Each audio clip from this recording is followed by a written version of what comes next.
You're listening to Zodiac Speaking, brought to you by AbJack Entertainment. Be sure to check out some of the other great true crime podcasts from this network, including The Murder in My Family, Missing Persons, Scene of the Crime, 3 Men and a Mystery, DNA ID, Malice, All Things Crime, and Riddle Me That. All of these podcasts are available for you to binge on right now, wherever you listen to podcasts. Subscribe where you're listening to this podcast so you don't miss an episode.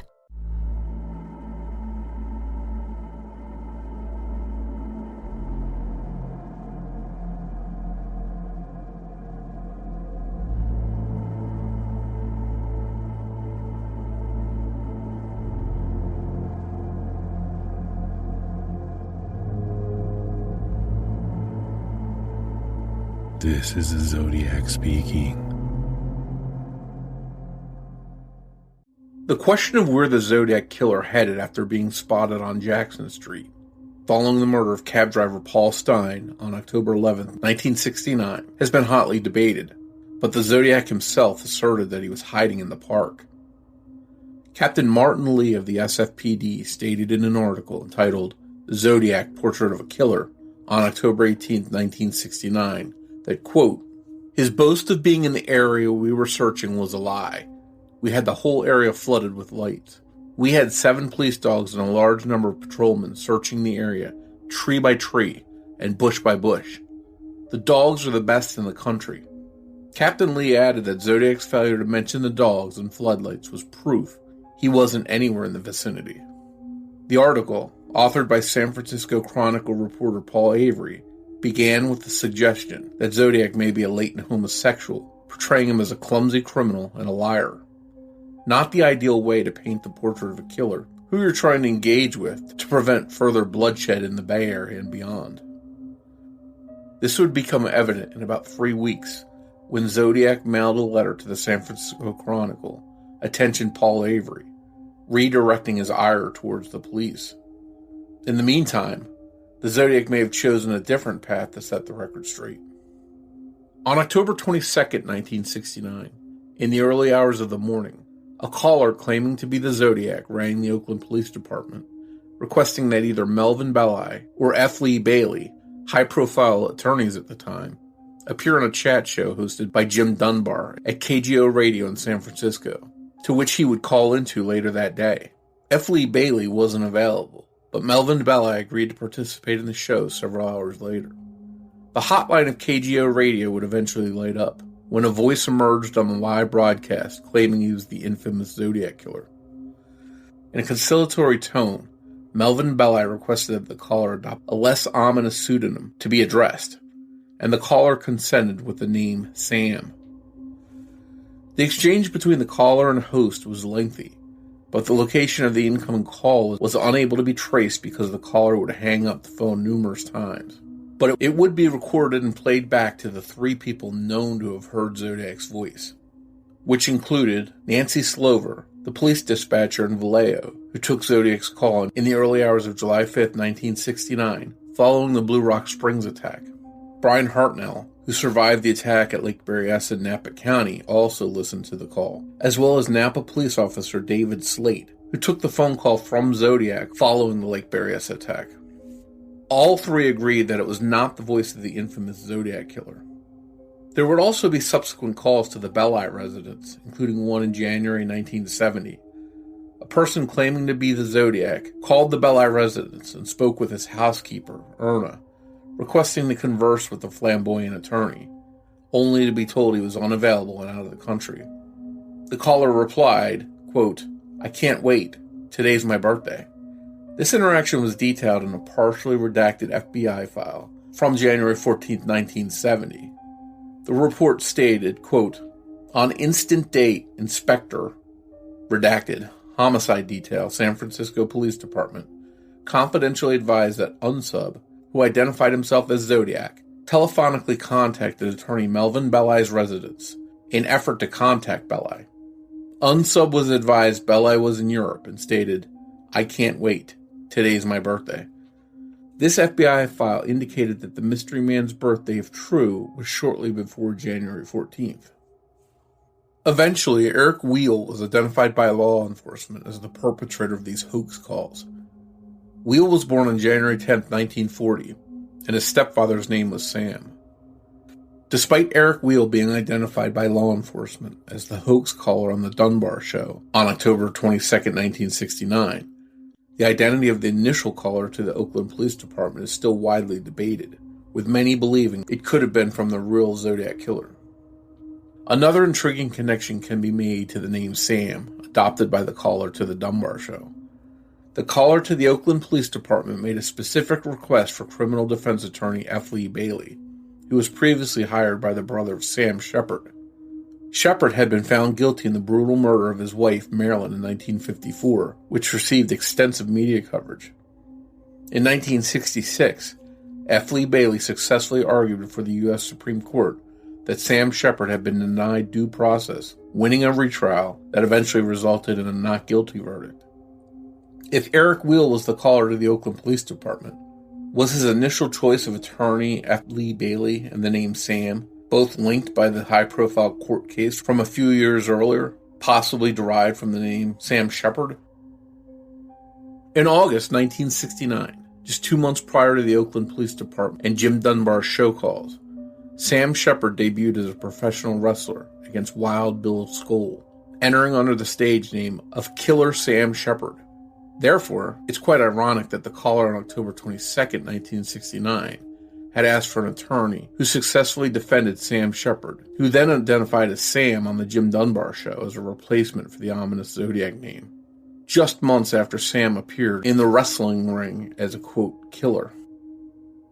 What followed, beginning on October the 23rd, 1969, is a topic rarely covered in the Zodiac community, but has important ramifications regarding the bus bomb letter, which would be mailed to the San Francisco Chronicle by the Zodiac Killer on November the 9th, 1969, arriving virtually in tandem with the Zodiac Killer's dripping pen card and 340 cipher, postmarked November the 8th, 1969.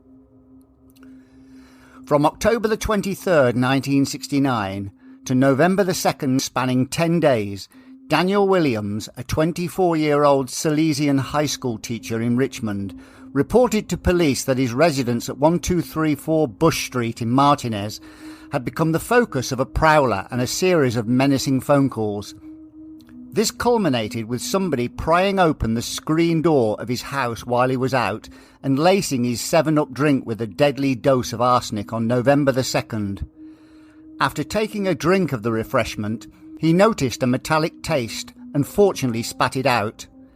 Had he swallowed the mouthful of 7-Up, he would certainly have died there on the kitchen floor.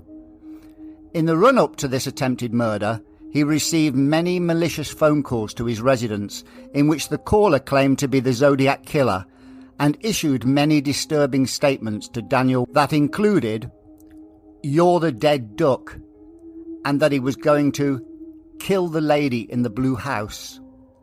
The caller also stated that he had gone to a Martinez school in search of victims, but left when he found police there, mocking law enforcement by stating, "I'm too smart for them."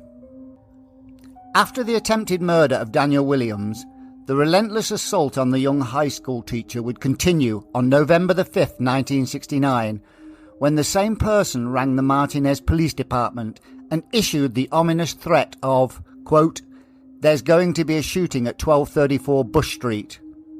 For 2 weeks straight, somebody claiming to be the Zodiac Killer had been threatening the life of Daniel Williams and was insinuating he had targeted a Martinez school. Just 3 days after the final threat on November the 5th, the dripping pen card was mailed by the Zodiac Killer, followed immediately by the bus bomb letter. The threats to Daniel Williams appeared to be ongoing, making the statement in the dripping pen card appear like a work in progress. The Zodiac Killer stated, "This is the Zodiac speaking. I thought you would need a good laugh before you hear the bad news. You won't get the news for a while yet." The following bus bomb letter on November the 9th, 1969 opened with the proclamation of, quote, "Up to the end of October, I have killed 7 people." This last statement by the Zodiac Killer could easily have been written, "I have killed 7 people," but he wrote up to the end of October, suggestive of ongoing action between the beginning of November and the mailing of the bus bomb letter. The attempted poisoning of Daniel Williams on November the 2nd, 1969, and the threat of a shooting at 1234 Bush Street, issued to the Martinez Police Department on November the 5th, 1969, could have been this ongoing action by the Zodiac killer. In other words, he still intended to continue what he started and ultimately claim Daniel Williams as victim number 8. Fortunately, it didn't materialise. But one other very interesting connection can be forged between the malicious phone caller to Daniel Williams and the bus bomb letter. The caller to Daniel Williams stated, in reference to finding police at a Martinez school he had targeted, that the police wouldn't find him because, quote, "I'm too smart for them." The second paragraph of the bus bomb letter boasted the near identical phrase of, quote, "The police shall never catch me because I have been too clever for them." Of course, the Zodiac killer could have deliberately inserted this phraseology into the bus bomb letter to insinuate a connection, but it's curious nonetheless. There were many Zodiac impersonators out there, but the one who targeted the schoolteacher Daniel Williams undoubtedly took this to a whole new level, poisoning his drink with a lethal dose of arsenic. And we know the Zodiac killer was prepared to kill. The full message in the November 8, 1969 dripping pen card would read, quote, "This is the Zodiac speaking. I thought you would need a good laugh before you hear the bad news. You won't get the news for a while yet. P.S. Could you print this new cipher on your front page? I get awfully lonely when I am ignored. So lonely I could do my thing." Following the word thing were the abbreviations for the month December, July, August, September, and October, along with an equal symbol and the number 7. The Zodiac had listed his chronological murders, but had added the month of August to possibly insinuate his involvement in the brutal double stabbing of Kathy Snoozy, who was 15, and Deborah Furlong, who was 14. They were murdered in San Jose on August 3rd, 1969. The Zodiac's tactic of placing by knife on the car door of Brian Hartnell in Lake Berryessa and inserting the month of August into his chronological victim count had paid dividends. His switch from gun to knife, which may have been inspired by the August 6, 1969 Chronicle article about the Snoozy and Furlong murders, had now secured him front page coverage in the San Francisco Chronicle on November 12, 1969, with the headline, "I've killed 7, the Zodiac claims." The next line in the newspaper read, "San Jose girls may be victims." By attacking Brian Hartnell and Cecilia Shepard at Lake Berryessa, it had given the Zodiac killer some credibility in claiming the murders of the 2 young girls in San Jose. Although police questioned his involvement in their brutal murders, they couldn't rule it out just yet.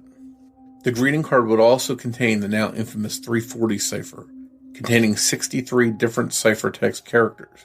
This cipher, unlike the 408 cryptogram that was broken in a matter of days, remained impervious to everything thrown at it for 51 years. Then, on December 3rd, 2020, a team of international code breakers that included David Aranchak from America, Sam Blake from Australia, and Jarl van Eyck from Belgium finally unearthed the message in the 340 cipher, which was revealed to the general public on December 11, 2020. The decoded message read as follows: "I hope you're having lots of fun and trying to catch me. That wasn't me on the TV show, which brings up a point about me.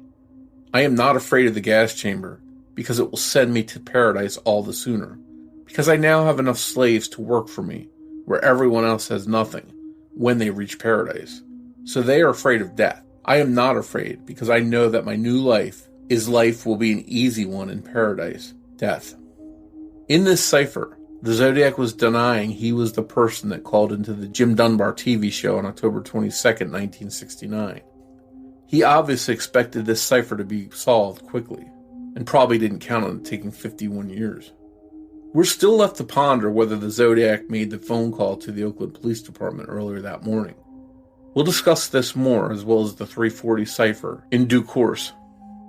Mailed virtually in tandem with the dripping pen card and 340 cipher, the November the 9th, 1969 bus bomb letter was almost certainly a response to Police Chief Martin Lee, who accused the Zodiac killer of being a liar, disbelieving his claim of hiding in the Presidio Park after the murder of Paul Stine on October the 11th, 1969.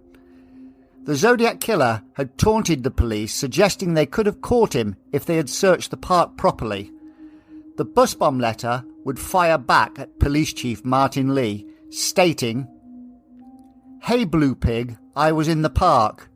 You were using fire trucks to mask the sound of your cruising prowl cars. The dogs never came within 2 blocks of me, and they were to the west." He would continue the mockery, highlighting that, quote, "2 cops pulled a goof about 3 minutes after I left the cab. I was walking down the hill to the park when this cop car pulled up, and one of them called me over and asked if I saw anyone acting suspicious or strange in the last 5 to 10 minutes. And I said, yes, there was this man who was running by waving a gun, and the cops peeled rubber and went round the corner as I directed them, and I disappeared into the park a block and a half away, never to be seen again. Hey pig, doesn't it roll you up to have your nose rubbed in your boo-boos?" The 2 police officers the Zodiac killer was referring to were Officers Donald Fouke and Eric Zelms. Donald Fouke always denied stopping and talking to the Zodiac killer. The bus bomb letter, accompanied by a bomb diagram, would then go into extensive detail on how he was constructing a school bus bomb, seemingly satisfied with its design. The Zodiac wrote in conclusion to his letter, quote, "The system checks out from one end to the other in my test. What you do not know is whether the death machine is at the site, or whether it is being stored in my basement for future use. I think you do not have the manpower to stop this one by continually searching the roadsides, looking for this thing. Plus, it won't do to reroute or reschedule the buses, because the bomb can be adapted to new conditions. Have fun. By the way, it could be rather messy if you try to bluff me. P.S. Be sure to print the part I marked out on page 3, or I shall do my thing. To prove that I am the Zodiac, ask the Vallejo cop about my electric gun sight, which I used to start my collecting of slaves."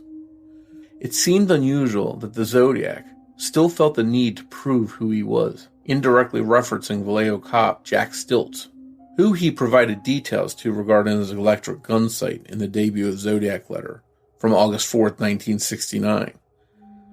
Vallejo Police Chief Jack Stilts had doubted that the killer and letter writer were one and the same in the Chronicle and Examiner on August 2nd and 3rd, so he asked for more details about the first 2 crimes. The Zodiac supplied those details to Jack Stilts, including the, quote, pencil flashlight that he attached to his gun for better aiming at Lake Herman Road.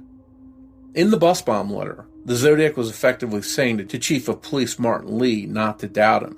The Zodiac killer added his trademark crosshairs at the foot of the bus bomb letter, with some writing next to it. The writing read, quote, "P.S. Be sure to print this part I marked out on page 3, or I shall do my thing." The Zodiac would do something extremely similar in the following year, on July 26, 1970, in the little list letter, when he wrote, "P.S. The Mount Diablo code concerns radians and inches along the radians," also placed alongside the crosshairs at the foot of the letter. Despite being over 7 months apart, these 2 crosshairs may be connected, opening up an intriguing possibility. The crosshairs on the bus bomb letter contained 5 crosses on the circumference, positioned at 6, 8, 9, 10, and 11 on a clock face.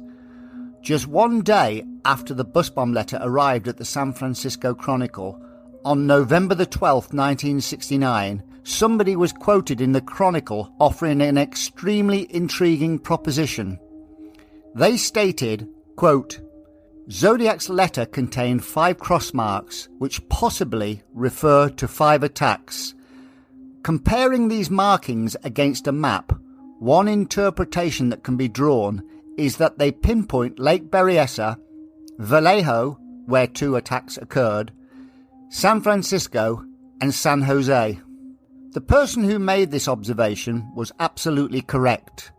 The cross marks couldn't be placed directly over each crime scene, but if the bus bomb crosshairs were placed over a map centred over Mount Diablo and tilted just a few degrees clockwise, a line drawn through each cross mark passed over Lake Berryessa, Lake Herman Road and Blue Rock Springs, San Francisco and San Jose. Only 4 of the cross marks were required because the 10 o'clock line passed over both Lake Herman Road and Blue Rock Springs. Only the 9 o'clock line was unidentified. However, a line drawn from the centre of Mount Diablo through the 9 o'clock position passes directly over the Salesian High School in Richmond, where Daniel Williams worked as a schoolteacher. The Daniel Williams who survived a poisoning attack by somebody claiming to be the Zodiac killer. Earlier, I spoke of an ongoing pursuit of Daniel Williams and why the Zodiac killer wrote, "Up to the end of October, I have killed 7 people," in the bus bomb letter introduction. The 9 o'clock position was probably reserved for Daniel Williams, or suggestive of it. Remember the statement of Zodiac? Quote, "P.S. Be sure to print the part I marked out on page 3, or I shall do my thing." Was that thing an attack promised at the Salesian High School of schoolteacher Daniel Williams? The malicious phone caller to Daniel Williams stated he had tried to target a Martinez school, so it's extremely noteworthy that the only crossmark left on the bus bomb crosshairs, unaccounted for, passed directly over the Salesian High School of Daniel Williams. The bus bomb crosshairs wouldn't be the last time the Zodiac killer promised an attack using his crosshairs placed over a map. The person who made this suggestion in the San Francisco Chronicle must have worked out that the bus bomb crosshairs had to be placed over Mount Diablo in order for each line to pass over Lake Berryessa, Lake Herman Road and Blue Rock Springs, San Francisco and San Jose to encompass the 7 victims Zodiac was claiming at this juncture. If correct, then the Zodiac killer had employed the use of Mount Diablo as a directional tool 7.5 months before he featured it in the button letter and Phillips 66 map on June the 26th, 1970. To view a thorough examination of this topic, please visit the article The Cross Marks of a Killer at zodiacciphers.com. Captain Martin Lee also appeared on a KPIX news report on November 12, 1969. Responding to the November 8th and November 9th communications. The police chief stated, quote, "I think the rambling, careless appearance of his notes is also disguise. The cryptograms, when he makes them, can be absolute works of art as far as alignment, both vertically and horizontally, and space between the characters is concerned. I think that goes more toward the true picture of a man than the rambling notes that we've gotten." Captain Martin Lee believed the organized cryptograms, structured like works of art, more closely resembled the true picture of the Zodiac killer. The Zodiac would repaint this portrait of a killer on December 7, 1969, when a scruffy, disorganized 38-character cipher was mailed to the San Francisco Chronicle. That is where we head in 2 weeks, when December becomes the main focus of our next episode. A few days ago, I was looking at the San Francisco Chronicle, October the 24th, 1969 article, a couple of days after the Jim Dunbar show. Now, in terms of the phone call from Eric Wheel, he was born on January the 10th, 1940, which made him 29 years of age in 1969. In this article on the 24th, it stated that Brian Hartnell told homicide detectives he remembers Zodiac's voice as being much older and deeper than the one heard in the series of calls to KGO-TV. That means much older than the voice of Eric Wheel, who was 29. This is despite describing the voice at Lake Berryessa as 20 to 30 by Voice Concept in the police report. The article went on to say that Hartnell, Slate and Slover all agreed the voice seemed too young on the Jim Dunbar show. I don't know if you want to comment on that, but also about whether you believe the Oakland call to the police department was from the actual killer. I don't know that we have enough material, enough information about that original call-in to say one way or the other whether it was Zodiac. I tend to think it wasn't because of the fact, obviously the cipher was solved later on. Zodiac says that wasn't me that called into the show. But he doesn't expand. He doesn't say, I did call into the show that morning. He doesn't go on, so he doesn't explain for us if he was the original caller. But I tend to think it was Eric Weil perhaps all along because, what are the odds? It's possible, but I just don't think there's enough out there to tell us one way or the other. But you mentioned the voice itself of Eric Weil when he did call in. And to me, a voice is just open to interpretation. Some people have softer voices. Some people have harder voices. In the podcast world, I've met people that I've only heard, and then when I see them in person, they look totally different than I imagined as far as maybe age or appearance. So to me, I don't think we can tell a lot by that. And what's interesting, and you pointed it out, is the way that Hartnell and Slover and Slate all sort of say that Eric Weil sounded too young, when at least 2 out of those 3 people said in the past that Zodiac sounded younger. Like a student, I think Hartnell described, and Slate also described the voices having a younger sound to it. But then to come back and say that Eric Weil sounded too young, maybe it's because of the pitch of the voice. I don't know, but they sort of contradict themselves. And to me, that's what makes trying to identify someone based on voice or trying to come to determinations based on voice, makes it sort of muddies the water. Have you heard of the other recordings of Eric Weil and compared them to the call to KGO-TV? Yes, I've listened to those other recordings where he was at a Bob Dylan show, if I remember correctly. To me, it sounds clearly like it's Eric Weil. I don't doubt that Eric Weil is the person that called into the show. I think that voice matches up well with the other audio. So I don't question Eric Weil is the one that called in that was recorded on air. I don't know if we can prove one way or the other who called in early on to say that Zodiac was coming on the air that day. I used to believe that the Oakland PD call at 2:00 in the morning wasn't the Zodiac killer, but I always look at the inspiration of why he would call the Oakland PD in the first place. The Chronicle censored the Zodiac's threat on school kids in the initial article in the San Francisco Chronicle on October the 15th. They also featured Martin Lee stating Zodiac was a liar and never entered the park. I wonder if this is why the Zodiac killer turned to the KGO TV show to set the record straight. He was effectively bypassing the Chronicle and San Francisco Police Department, contacting Oakland PD instead. My only question really, if it was the Zodiac killer, why would he choose Oakland PD? Because that isn't far from Richmond. And in the introduction, I was talking about Daniel Williams, who worked at Salesian High School, which isn't far from Oakland. So I was wondering whether this may have been the inspiration for him calling Oakland PD, because he was literally fed up with the treatment he was getting from the Chronicle and Martin Lee. That's a possibility. Also, you get a different audience. You can scare a different audience if you're Zodiac and you call into a TV show. So from that perspective, I could see Zodiac maybe wanting to call into a TV show, and the people that maybe weren't reading newspapers would get some shock value out of it if they're watching TV. But at the same time, I wonder if he would risk maybe his voice being identified or someone recognizing it, because you've got a lot more people now that will hear his voice. We know the calls weren't recorded when he talked to Officer Slate and to Nancy Slover. Those calls weren't recorded. There's been some claims in the past that there's a recording of Zodiac, but there's not. But going on TV, there'd be no doubt it would be recorded and broadcast to everyone out there. So I wonder if he would take that chance and even call into a TV show at all. On one hand, I could see him wanting to get the shock value. On the other hand, I think he realized that he might be identified easier. Do you think he may have been spreading his terror wider and further?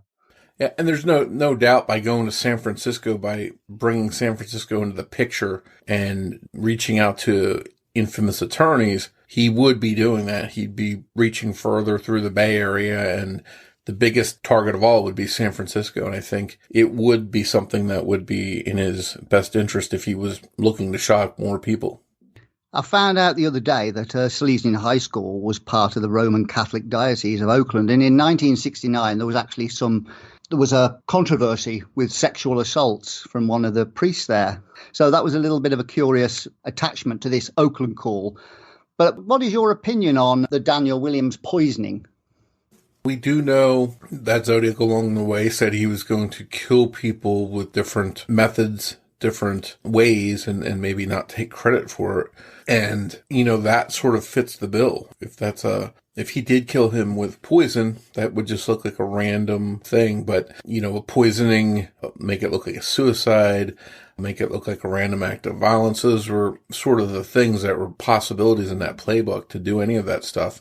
Now, unfortunately, I don't know that we have evidence, any kind of physical evidence that ties Zodiac to that. But the way that it could be a totally random looking crime that has nothing to do with Zodiac could fit the bill for the way he wanted, or he claimed he was going to attack further victims. And we both probably agree that there's many hoaxers who have imitated the Zodiac, but this was a prolonged attack spanning 2 weeks. Daniel Williams was a 24-year-old school teacher, so how many people could have hated him that much to want him dead? If it was somebody who had a grudge against him, why didn't they just poison his drink? Why the incessant phone calls, stalking, and the threats to schools and the Martinez Police Department? I don't see the logic of drawing attention to yourself if you just want to murder Daniel Williams and blame it on Zodiac. You could easily have just poisoned Daniel Williams and see if it was discovered to be a poisoning first. Then if it was, mail a Zodiac letter to deflect attention away or make one phone call. But this person effectively telegraphed everything he did as if to draw attention to himself. And it's the prolonged attack over 2 weeks, including a Martinez school that he threatened to attack and get more slaves probably, which links back to his attack and threats on school children after the Paul Stine murder. If we look sort of at the known Zodiac crimes, they're quick. They're get in, get out, don't hang around, don't stay with your victim too long. Whereas the attack on Daniel Williams, as you mentioned, is prolonged. So if he's involved in that, it's a little bit different than the crimes that we know of, in that he's spending time, a duration of time, carrying out this assault. So that's a little bit different. What it could be, and again, without physical evidence, we don't know one way or the other, but it could be someone with a personal connection to Daniel Williams, someone that has a serious grievance with him and has a motive to want to hurt him. But at the same time, maybe they don't want to draw attention to themselves. So making it look like Zodiac I could see someone doing that because, obviously the police were paying attention. The newspapers were paying attention. Anything Zodiac, they were looking down that direction. So if you're a person that's got a grievance with Daniel Williams and you want to harm him, but you don't want attention on yourself, I could see that as a great opportunity to make it look like it was Zodiac doing this stuff.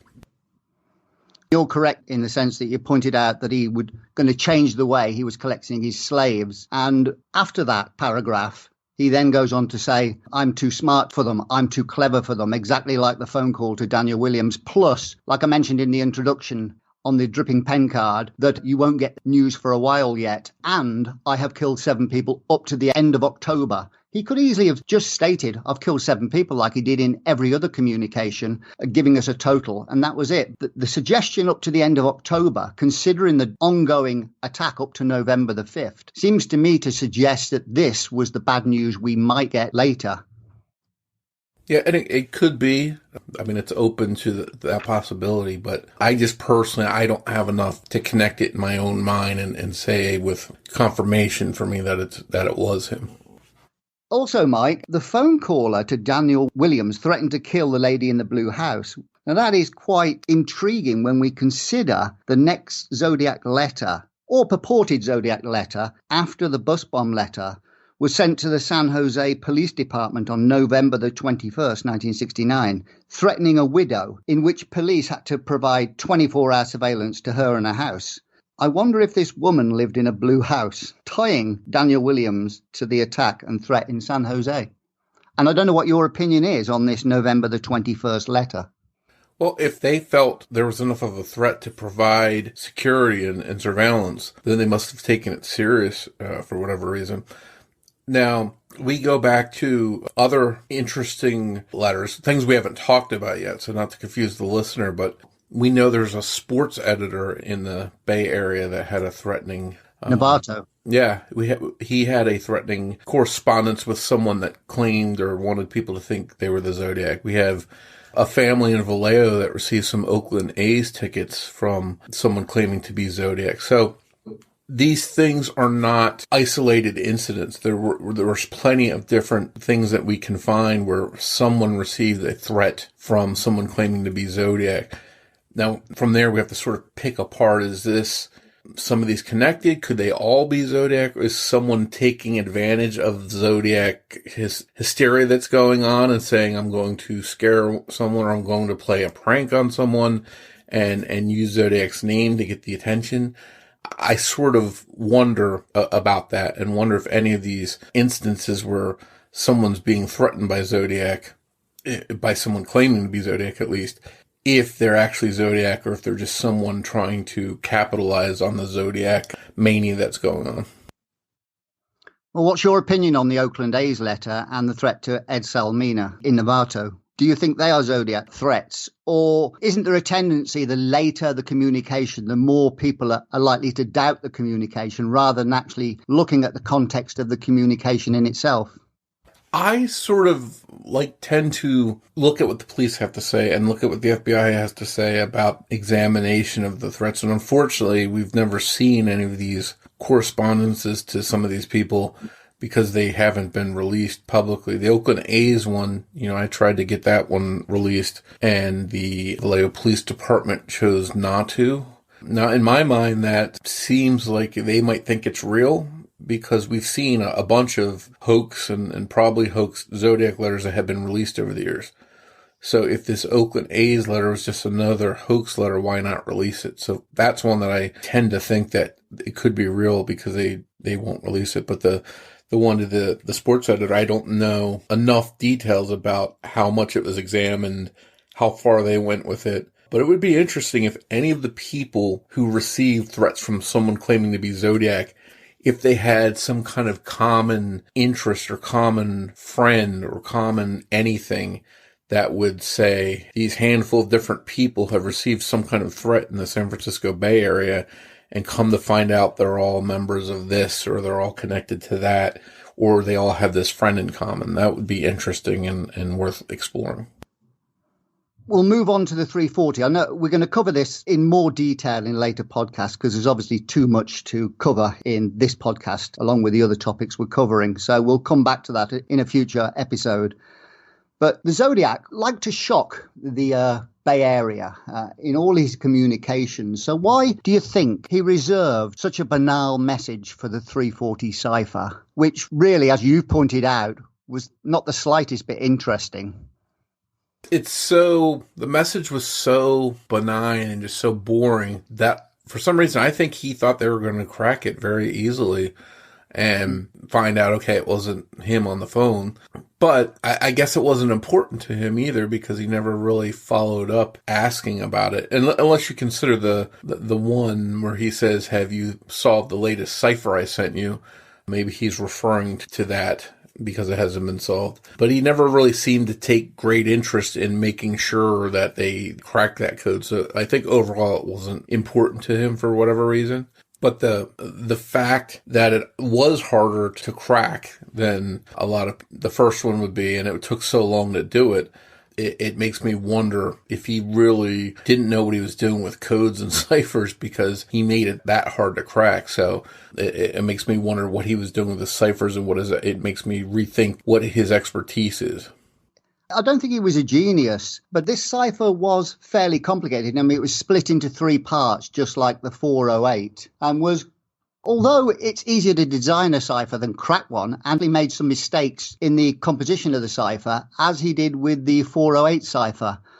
But I tend to believe he was a fairly clever guy, especially when we examine some of his later communications, which we will do in future episodes, have a lot cleverer meaning than what we first thought. That's why I was thinking about handwriting. A lot of these communications are dismissed on the basis of handwriting analysis. But since we've learned so much more about these communications over the last 50 years, we can examine them in more detail in the context of what's in the communications and comparing them to other communications that were either not released or released to the public, which gives us a better overall understanding of whether these letters and communications and cards were genuine. Yeah, I think we can learn from looking at the collective overview of all the content that he sent. We can learn a lot through reviewing that. Now, you mentioned that he wasn't necessarily an expert, but he seems intelligent, and that leads to a big discussion, a big debate. Some people think he's a genius. Some people think he took everything from a book, and everything he did, he used a book to help him do it.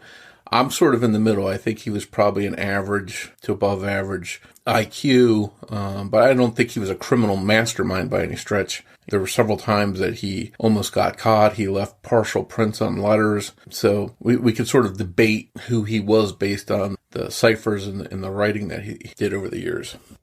I think he was clever in the communications as opposed to how he actually conducted himself in the crimes, which he could easily have been caught for several times. But what I was looking at, what many people don't cover, is the 148-character cipher and letter in 1971, which contained a cryptogram of 148 characters. Now, not many people cover this communication, but we can use communications like this and deem whether they're genuine Zodiac by looking at previous communications he did. In the now solved 340 cipher, the Zodiac was effectively saying that the man that made the phone call was an imposter or fraud, but by stating that wasn't me on the TV show. Likely, in the May of 1971, the Zodiac would again encipher a contemporary message stating that Carl Francis Werner, who we've discussed before, charged for the murders of Snoozy, Furlong and Biek, was a phony. That means there are two ciphers, both containing messages that exposed a fraud or phony, and both contemporary in nature. But in 1971, the 340 was unsolved, lending credence to this 148-character cipher and letter in 1971. In other words, they were both exposing frauds or phonies in the message, and yet in the second one, in 1971, it was Zodiac that was the fraud or phony because he was claiming that he was the murderer of these three girls, whereas it was Carl Francis Werner. So you see the connection between the 340 and the 148-character cipher.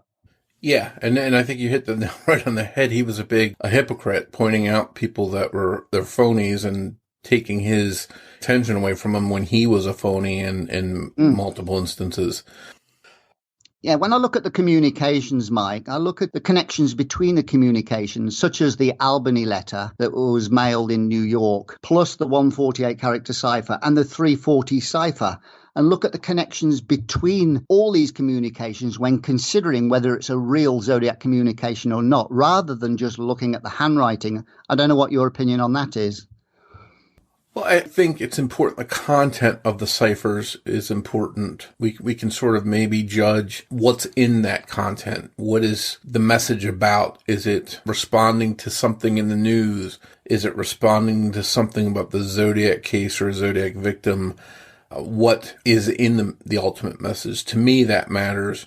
You mentioned not just relying on handwriting, but I think if we look at the content, we can sort of learn, is it possible it's a Zodiac letter? What is this person writing about? Because we know the Zodiac, based on the confirmed things we know about him that he's written, he's into certain stuff. He's talking about certain stuff. So when we look in these ciphers, do we see any of that kind of stuff there for him to be discussing? There has been connections made to New York, not only in the Albany letter, but a little bit with the Exorcist letter. Do you believe there is any connection to Zodiac to New York, whether he worked there, had family there, visited there regularly, or had previously lived there? Without getting too far ahead for the listeners, I tend to have an interest in the Albany letter because down the road we're going to talk about that a little bit more in depth, how a Zodiac victim and a relative of hers and potential suspect in the case all spent time in Albany. There's actually a guy that I wrote about years ago. Now I can't remember his name. I think his name was Joe Mahar, if I remember correctly. He was in Darlene's directory or phone book. And come to find out a little bit of research on him, he lived in Albany, New York, and he had committed a crime in San Francisco while he was in the military. So I look at even that kind of connection. You know, the fact we're seeing little hints and little clues of anywhere in the entire country, 3,000 miles from California, we're seeing these little clues in Albany that makes me want to keep my eyes open and consider that as a possibility. We even see an Albany connection in the girl that was killed in Southern California, whose name is escaping me right now. Do you know who I'm talking about? The Scientologist? Oh, I can't think of her name right off the top of my head, but in the episode, we'll definitely point that out. She was killed in Southern California. The home she lived in, there was a message, a letter in her room from someone claiming to be the Zodiac, and she came from Albany. So I keep seeing all these things just popping up related to Albany, New York, and I think for me, I've got to keep my eyes open there and keep my You're on about the Gall and Sharp? Yes, the Gall and Sharp case, and Doreen Gall was from Albany. And interestingly, this is something, you know, again, I don't want to lose the listener here because we haven't really talked about any of this stuff, but she lived, I think it was within view of the Albany Medical Center. That's right. So if we start looking there might be something there. But then again, we have this thing that Zodiac researchers call synchronicity, which is just huge coincidences that we can never really connect anything with. And we see a lot of odd coincidences that come up in this case. Well, the Gall and Sharp murders were November the 21st, 1969. That coincides with the November the 21st San Jose Code letter. So clearly he can't have been responsible for both, I wouldn't have thought. Yeah, unless he's somehow moving up and down through, Possibly. California. But then again, this goes back to what I was saying earlier. If you wanted to shock someone, if you wanted to scare someone, if you wanted to get the police looking in a certain direction during that time frame, all you've got to do is mention Zodiac, and you're going to get people looking all over the place. I found another connection in the bus bomb letter, more like a vague connection, involving Samuel Grossman. I don't know if you've heard of the guy. He renamed himself Samuel Melville after the Moby Dick Herman Melville novel.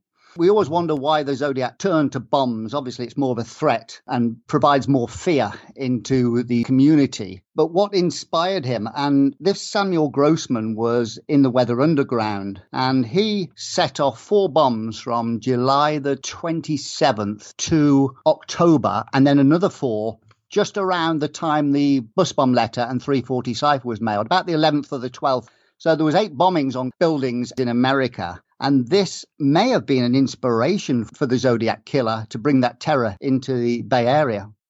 Oh, yeah. He was definitely all about getting attention. And I think he saw what kind of attention these bombings were getting. So he adopted that. What a way to get attention. You know, I saw these bombings being covered in the news every day. Let me talk about bombing. Exactly. And if you think about the next communications in 1970, on April the 20th, he brought up Brian McDonnell, who was murdered in Park Police Station. And they initially believed this to be a Weather Underground attack. And then you consider the next letter, which was the Dragon card, which we'll cover shortly. In that communication, he talked about counterculture buttons and said Melville eats blubber, but he said Melvin eats blubber. This, again, brings you back round to Samuel Grossman and Samuel Melville and the Weather Underground yet again. So there may have been an inspiration from the Zodiac Killer from these other terror groups at the time. Yeah, and I think we can look through the case and see little tidbits he throws out and say, this is inspired by this or this is connected to that. So that's interesting. Thanks again for joining us for this episode of Zodiac Speaking. Please make sure you're subscribed to the show wherever you listen to podcasts so you don't miss an episode. New episodes of Zodiac Speaking will air every other Saturday. If you want to follow or interact with us on social media, we'd love to hear from you. You can find Zodiac Speaking on Twitter with the handle @PodcastZodiac. Or you can search Facebook for Zodiac Speaking Podcast. And don't forget, you can get plenty of Zodiac details 24/7 by visiting my site, ZodiacCiphers.com, or by going to Mike's site at ZodiacKillerSite.com. We'd like to take a moment to thank all the people that have reached out to Rich and I to say congrats on starting Zodiac Speaking, or to compliment us on the podcast or the material we've covered so far. We really appreciate all the support, and if you'd like to help us grow, please take a minute to rate us and leave us a review wherever you listen to the show. You can also recommend Zodiac Speaking to your friends. We'll be doing a special Q&A episode coming up, so if you have any questions you'd like to ask, feel free to reach out to us on social media, or you can email us questions directly at zodiacspeakingpodcast@gmail.com. As we wrap up this episode, Rich and I would like to play for you a preview of a true crime podcast we think you'll like. It's called A Date with Dateline, so be sure to give it a listen. Diabolical. Vengeance. Betrayal. Bad hair. Leaning.